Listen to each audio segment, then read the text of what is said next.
going to do next is a piece I have in the magazine. It's not really about censorship itself, but it kind of was a censored piece. I was requested to do a piece sort of, they were asking women to do memoirs of, just sexual coming of age, sexual awareness for a major national health group that I definitely believe in their cause and what they're doing, the services they provide, but so I don't want to name them, but then they showed it to the risk management lawyer. And that was the end of that, but fortunately World War III acknowledges no such thing. Risk is not managed. Yes, no one's able to manage my risk, so my incessant risk-taking. So, Psychic Harm Reduction by Jenny Gonzalez-Blitz. I turned this. Girls at school giggled over boys that I alternately found boring or mean. We'd moved to suburban Phoenix from New York City, a Cuban and Irish product of Hell's Kitchen. Thrown amongst these golden boys, each one raised like the second coming of the Messiah their parents believed in. Only the world was expected to hang on the cross for the sake of their sons, not the other way around.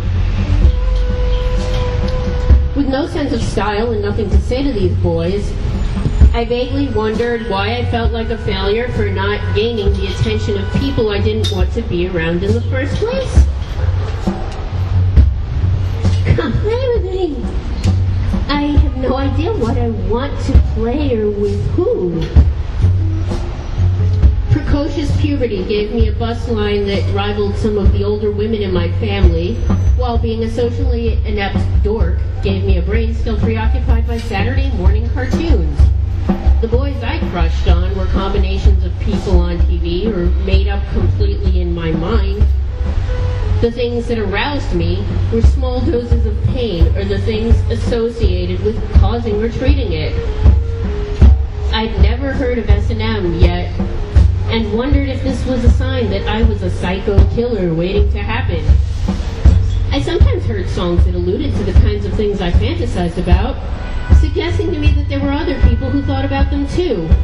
Master and Servant and Strange Love by Depeche Mode, Venus in Furs by the Velvet Underground, I Want to Be Your Dog by Iggy and the Stooges. All the usual culprits.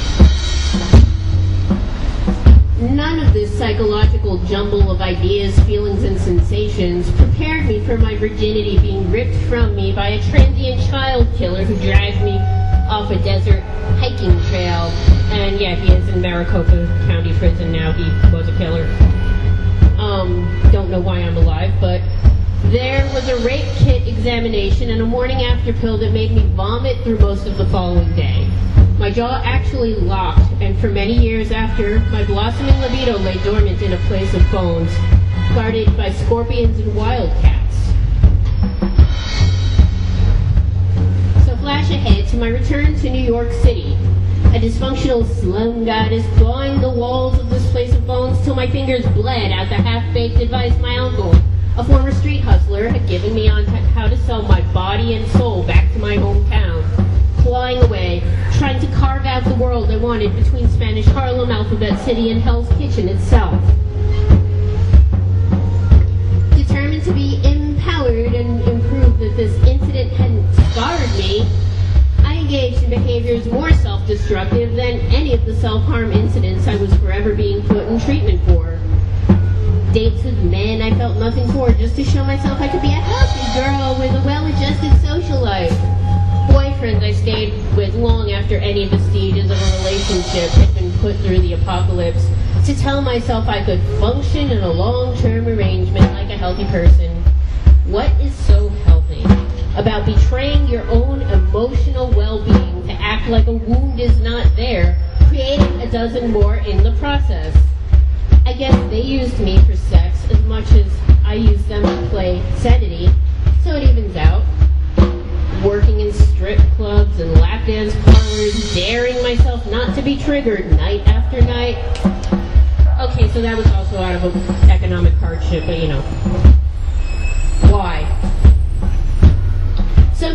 handle that kind of emotional sexual disconnect.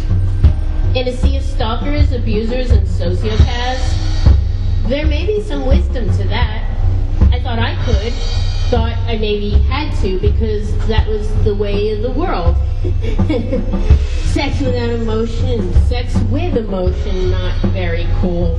Tired, cliched, middle American, just an idea the mainstream uses to peddle us everything from schmaltzy greeting cards to bad romantic comedies only. What if you were found by someone, maybe by accident, because they're just as broken and lost as you are, or maybe by intent because they recognize your soul instantly? And what if they actually want that kind of connect with you?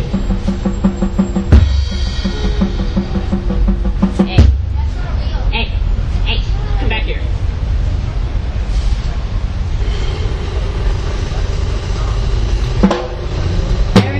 Saw through the desert to the place of bones with an empathy born of having lived through similar experiences and then some. A sound percussionist who had come to New York City alone at age 13. He has a left arm and leg that are crooked due to a birth trauma. He is alternately confrontational and self-conscious about this. But I see this all as a totality of a being. I cannot see this as anything but beautiful. Oh yeah, and he can drum circles out of most people I know and fuck circles around anyone I've been with as well.